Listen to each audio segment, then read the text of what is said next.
that devoted to being a Santa Claus that he had created a whole webpage about it and had a pricing list and examples and headshots and all of the things that kind of drew me to what he was offering.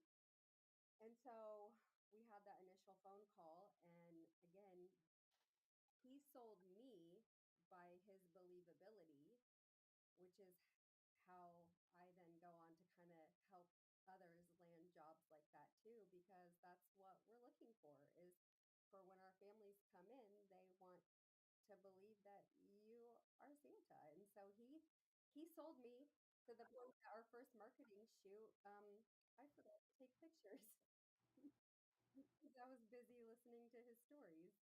So I had to remind myself to start snapping because I wanted to know I wanted to know why Rudolph's nose was red.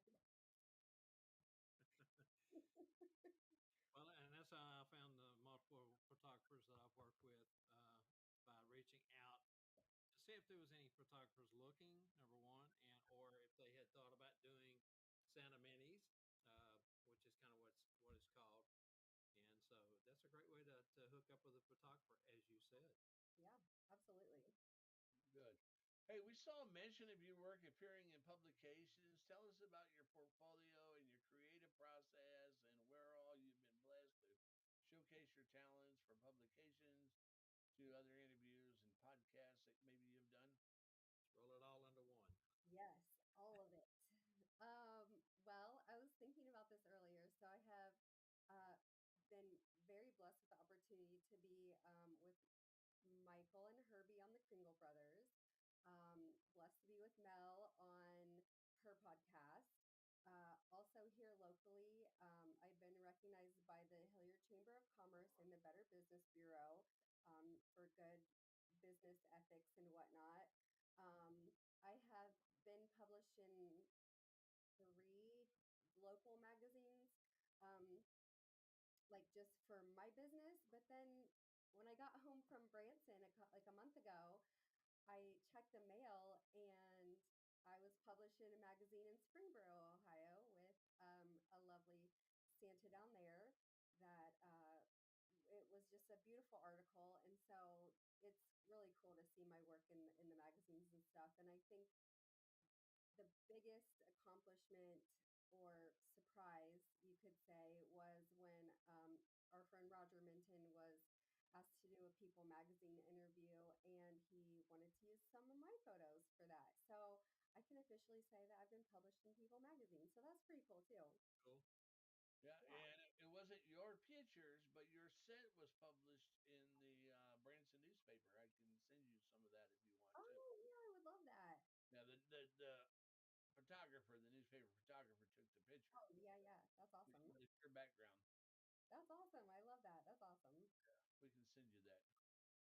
Yeah, I would love that. All right. So, Steph, there are different skills and techniques used by photographers. I know that I've worked with some that are meticulous about setting up a staged photo or a pose, you might say. Others that I've worked with, what I refer to as rapid fire, who try and capture that unique, candid interaction or natural, magical connection between a child or family and Santa. I actually prefer the rapid fire, but do you use both in your settings or just one over the other? In other words, which do you prefer? So I thought a lot about this question. I think that like when I'm doing headshots with Santas versus when I'm working with a family and then the Santa Claus that I work with here, um, I think both situations I kind of do a combination of both. I kind of read the room. If it's with a family and there is a difficult child, it may be dang near impossible to get a posed Right. picture, in which case it's just going to stress us all out if I keep trying to like really force it. So I do a lot of rapid fire candids in that situation because that may be all we get. And mom and dad could be perfectly happy with that because they totally expect it anyways. But when it's like with um, a Santa performer, Mrs. Claus, I love to do both, and I kind of say that up front. Um, and I'll use Sean White and Jeff Wertz as an example. I know they wouldn't mind. I hope they won't mind. Where last year in Michigan, we did their pictures and we did some very posed pictures for companies and businesses that they were representing that business really wanted a posed shot with a product. But then for their own personal websites to help build their brand, um, they used their imagination and pretended as though there were children in front of them that they were reading to. And they really tapped into that creative side to where I'm literally taking the picture and Sean is telling a story as if there are children right in front of us. And it's captivating because you guys are so good at what you do. And so while I'm doing that, I got one of the best pictures of them where they're just laughing with each other, not even looking at the camera. But it's one of the best pictures that I think I've done. I'm just very proud of that picture. So a little bit of both is it my short answer there, Bob? No, that was perfect. When you stated that you started out with natural light and then you do studio stuff now, of Mhm. those two types of lights, what do you prefer? And also, when you're using like studio type lights, is there a type light that you prefer and a style of light, like the umbrella lights or the square lights, or what do you kind of prefer? Yeah, I think really for the last 5 years, I have stayed tried and true to my Alien V. It is one umbrella light. I do have off camera flashes that I will sometimes use. Our friends Dave and Patty Quimby, who are Mr. and Mrs. here in Ohio, I used those off camera flashes with them for one session, and I liked them. I just prefer this Alien V. It's a from I want to say Paul Buff, something like that. If you have a question specifically about that, shoot me a message and I'll get it to you. But I'm looking right at it, but I don't have my glasses on to tell you exactly what it is. But Yeah.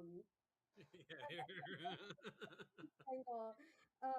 But yeah, it's been my tried and true, and I just kind of move it to follow where I need it to land shadow wise. So I like to place Santa or Mrs. Claus in a position, and then I'll kind of move around you to get different angles that I need. And my light just follows around me. I know in my studio setup, I use I guess the soft boxes where it's all encapsulated in the the cloth. Yeah, yeah. Then my studio trailer, I use the LED flat panel. It's not all the lights. It's got a flat white panel across it. Oh, yes. Yeah, yeah. I just use those, for people can have lighting when they take them with their cell phones and stuff. Because Yes. Yeah, that's perfect.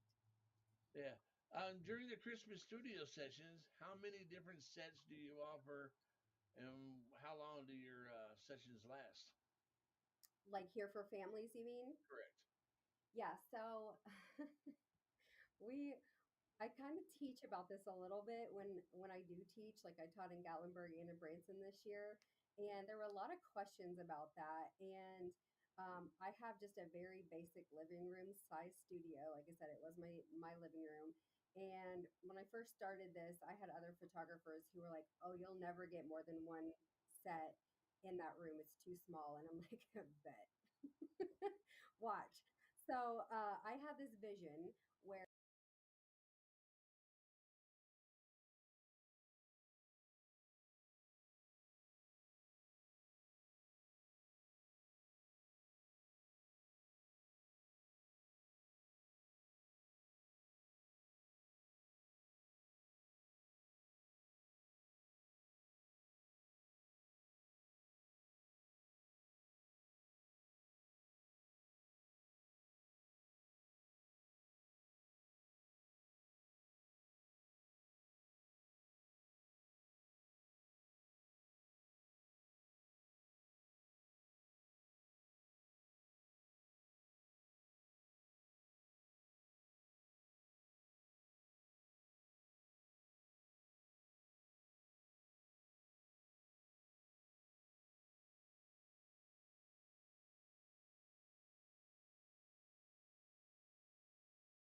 into all of the things so that every child that comes in feels like it's the first and only visit of the day. Like we're brand new for every person who walks in the door. Now, do you leave your living room set up as a studio all the time, or do you just do this when you have something going on? Well, I do a lot of business headshots too. So when I have business people come in, I kind of forewarn them that I have one white wall that's for business and the rest is Christmas. But I will say that you guys get a special treat tonight because this is the first time that I've had this one up. I put this up, I think, yesterday or the day before. I just got this drop in and I'm actually bringing it to the next event that I'm at. It's a 10 by 10 foot. I wish you could see the whole thing. It's just incredible. I love it. No one's ever, I haven't even shot on this drop yet. But it's Christmas pretty much year round in the studio now because I have Santa Clauses driving from Michigan. I've had one drive from Georgia. I've had them drive from all over Ohio, um, Ohio, and they will come to me for shots. So if they can't go to the schools or they're not going to be where I'm going to be at, or like our schedules don't line up, they'll just say, "Hey, can I come to the studio?" And I'm like, "Yeah, come on." Will you be in Lancaster? No, I don't think so. That Shame on you. when is that? I don't know who's in charge of that one. I don't know. Second week. Oh no, Not I would this weekend, but the following weekend. But they no, might have one that's been there a long time, maybe. maybe. Yeah, and that's okay. I don't know who. I do keep getting that question though if I'm going to be in Lancaster. Maybe next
So like, yeah.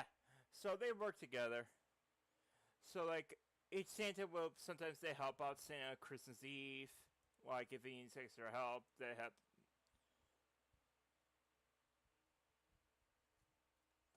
They fix up the audio.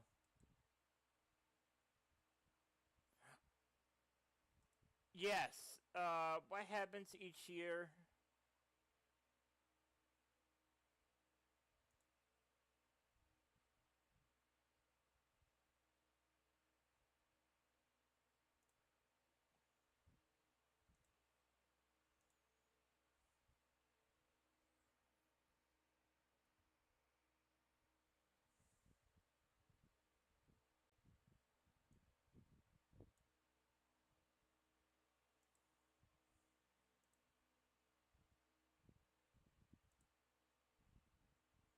Yeah. So each Santa works together. It all depends on Christmas Eve and how many gifts they had to deliver. So this is Spango. What he does, he's a clown sometimes.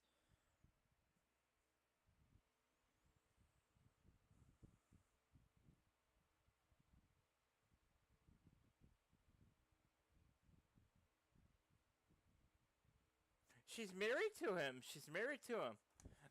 She works on the suits. Make sure the suits are good for Christmas Eve. Make sure it's dry cleaned. Uh,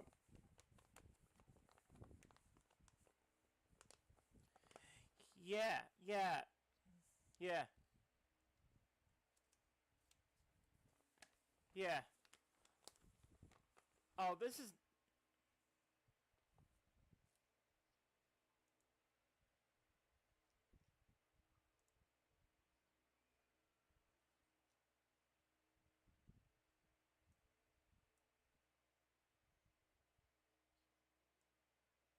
I know.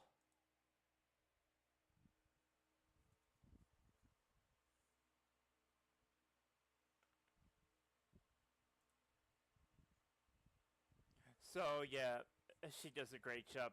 Santa told me a couple months ago on the phone. Uh, she loves the cake. He really loves the cakes. She makes. She makes really good red velvet cake.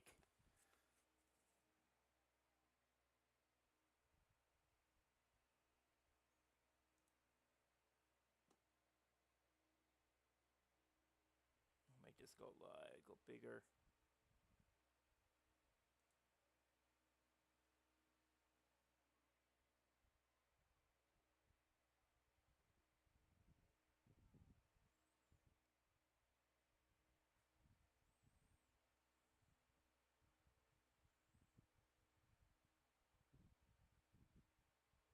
Ho ho ho! Ho ho!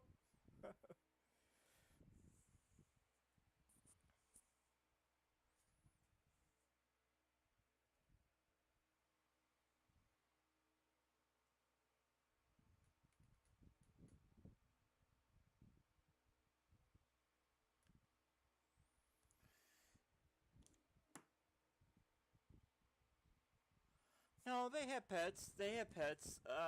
When Santa's down in the States, he has horses.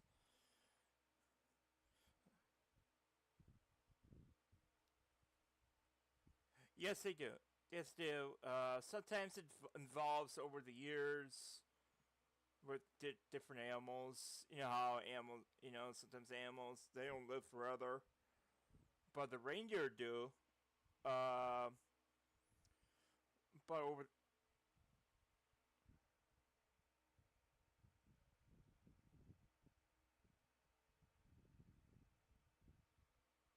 just regular.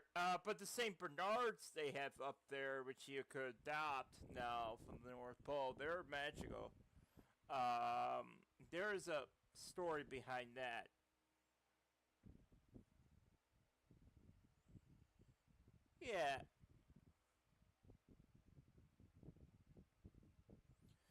Yeah, yeah.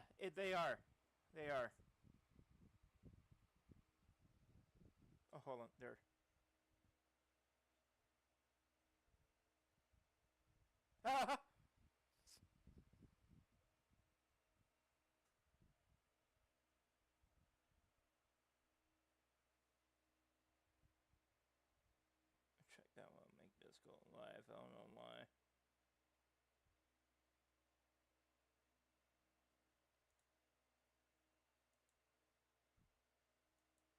is it not going?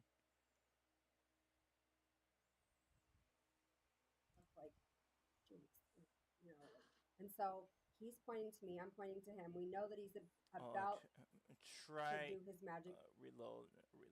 Sometimes you have to get it out and go back in.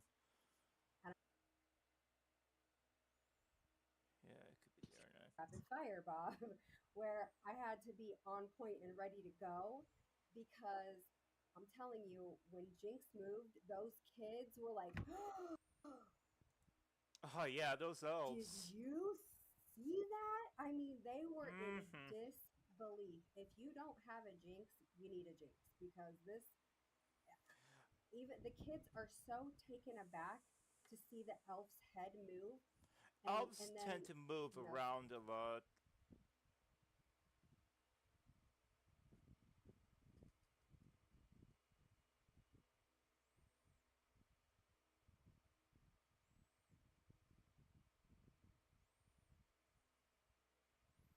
Yeah, they do. Elves do move. Ah! Ah! Yes!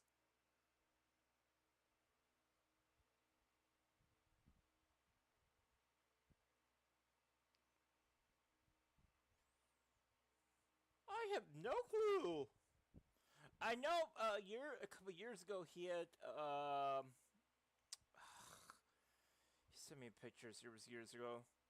Uh, they usually don't bring the dogs and cats to the North Pole because the workshops and toy factories up there, and most of the time, because there's no, it's just mostly it's snow and ice where yeah. So basically, Satan has a summer house somewhere. We don't. Sometimes it's in Illinois. Sometimes it's up north. Yeah, depending. Yeah, he probably lives at a relative's house. You think?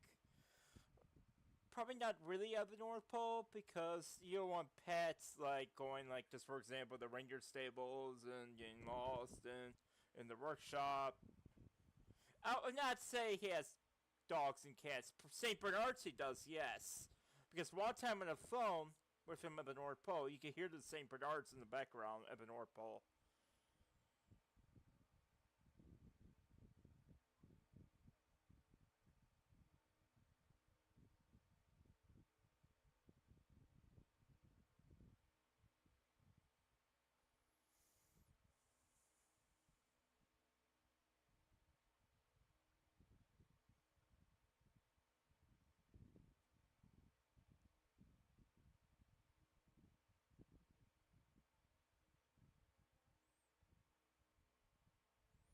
Yeah, I agree.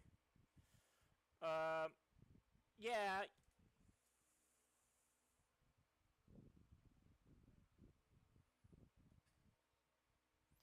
always wonder that too. I feel like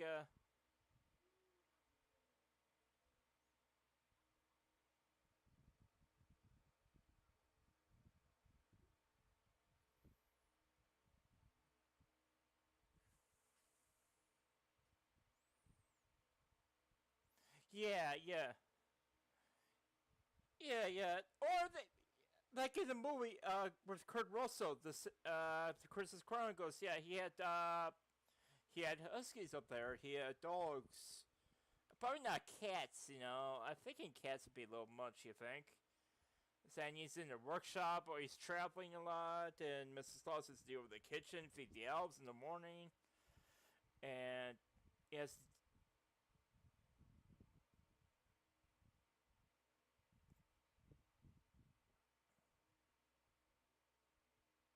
yes, they are. They will understand easily, and they know they'll be at a special place, so they're good.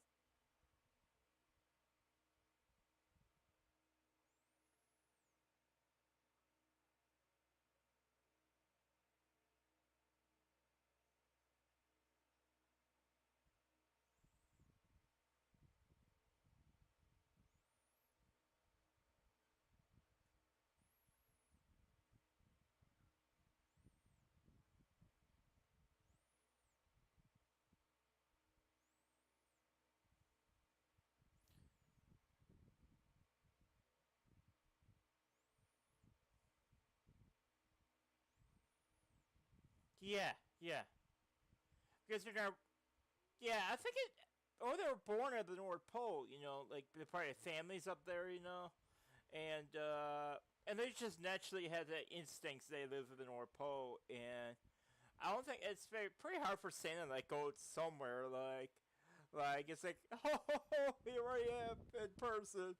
One time, one time he took me out to eat a couple years ago. Actually, it was last year in July for Christmas in July event. We went to the Pit Rip House, and people knew it was Santa Claus. They were coming up to us. So like, uh, I always play jokes with him a lot. It's like, okay, he never can't take breaks because people know who he is. Because with the white beard, it's a pretty instinct. They know that's him. Especially kids. Children know.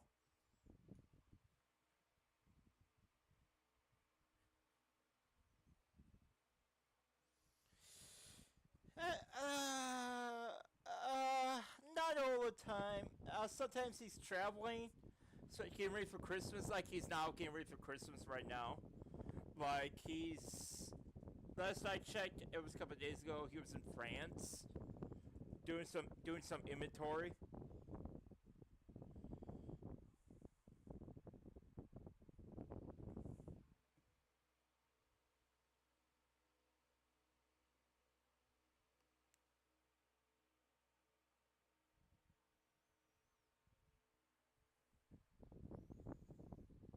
Yeah, yeah.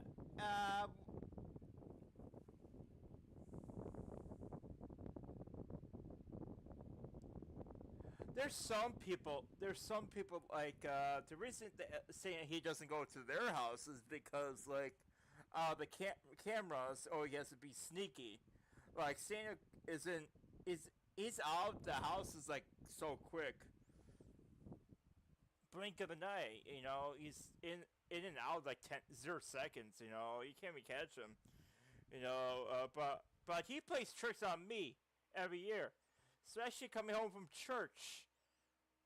I live in Illinois, so I have issues with him coming to me. So, let me mute this. Or just turn this down. I wanna.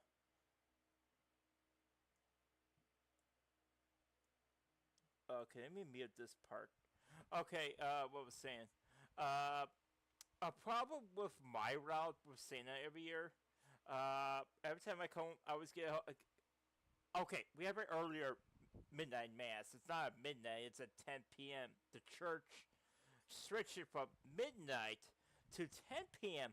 So I don't like that because that's like an hour before Santa gets to the house and our mass gets out at 11 o'clock. So, like, what should I do? Um, okay. We have a heavily handbell choir. Um, my family, my mom and my aunt Kathy, they play with the bells and the choir. I'm just in the choir.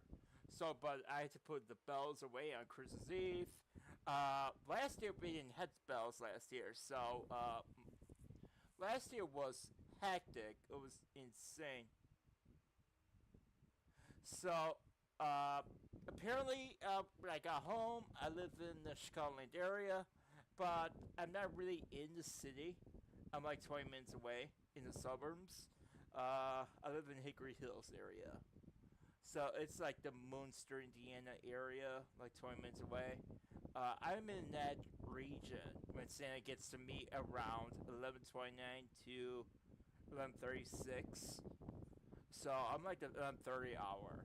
So like, so problem with that time frame is that I kind of wish Santa came to me a little later because like I could get home because I live in the basement. Because I feel like okay, yeah, I had to do something because he goes down the chimney, you know. But last year it was pretty interesting. I heard him. It was about 11:15. We got home. Me and my mom got home from church from the choir because there was no bells last year. So okay, we're screwed. So okay, let's head home to see what's going on. I checked over and said, okay, oh gosh. Yep, he's in Peoria, Illinois, so he's just south of me right now. So it's gotta be like 2 minutes for him. So he goes back to Iowa, then he comes back to my area, and a few minutes later, towards the suburbs of Chicago. He's still delivering gifts in Chicago, but he's still delivering gifts towards East Chicago. That's a different town than Chicago. Chicago's so big that you got the east side, you got the south side, the west side of Chicago. Chicago is so big.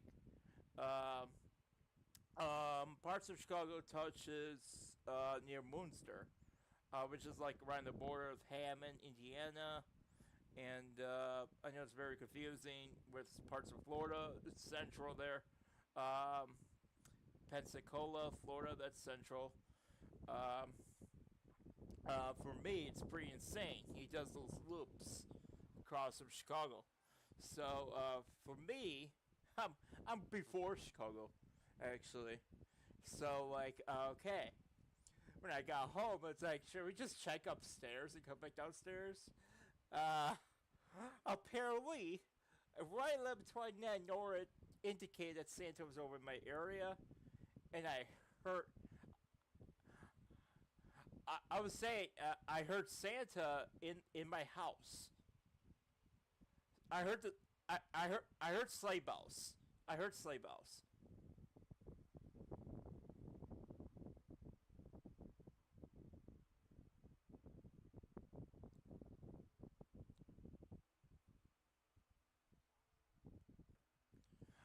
Well, he was probably. Were you up at that point? Oh, maybe that's why. Where do you live at?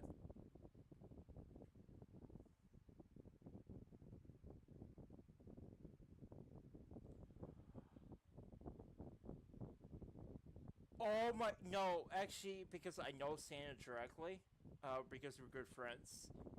So, I got so many gifts of last year. Even if I'm 30 years old, even forever, I'm still gonna get gifts from the Easter Bunny and Santa. That's never gonna change. So,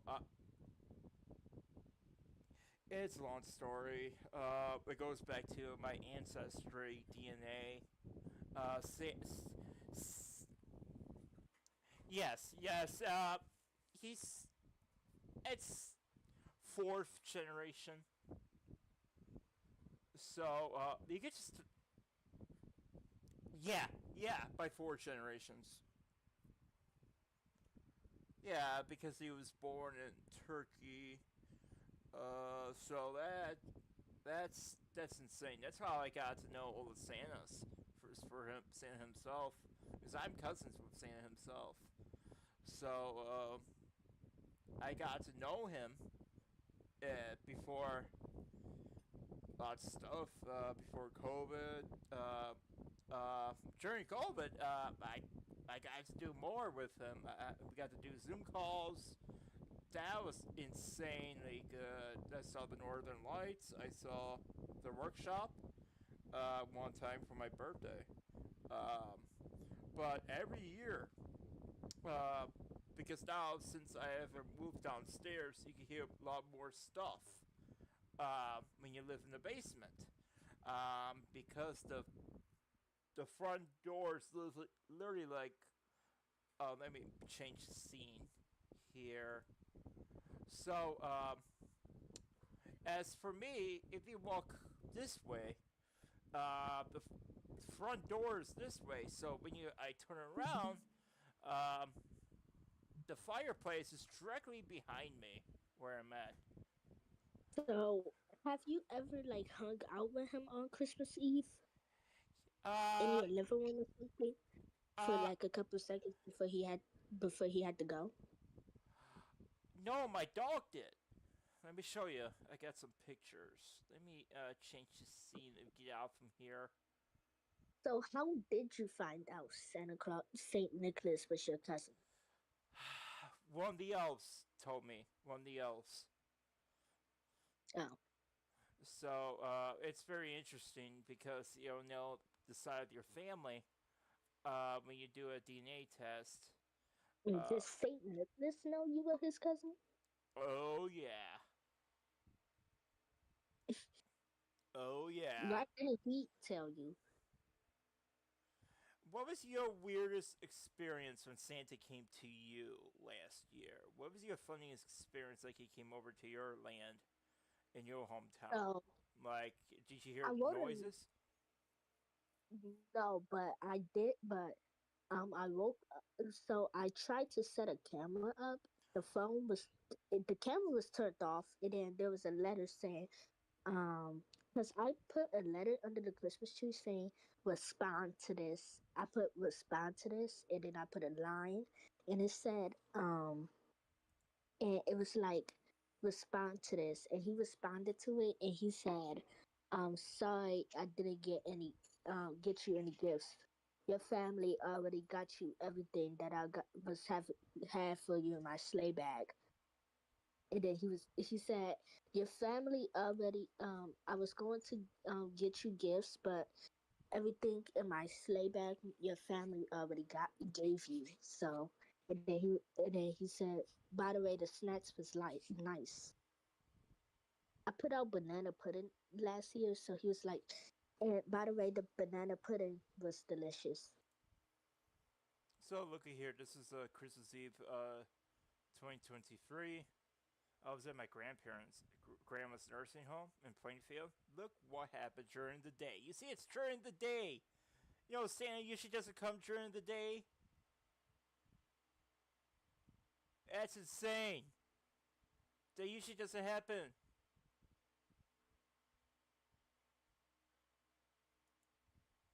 What time?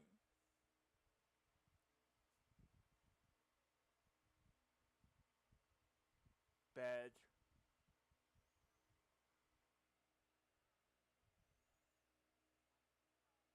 True.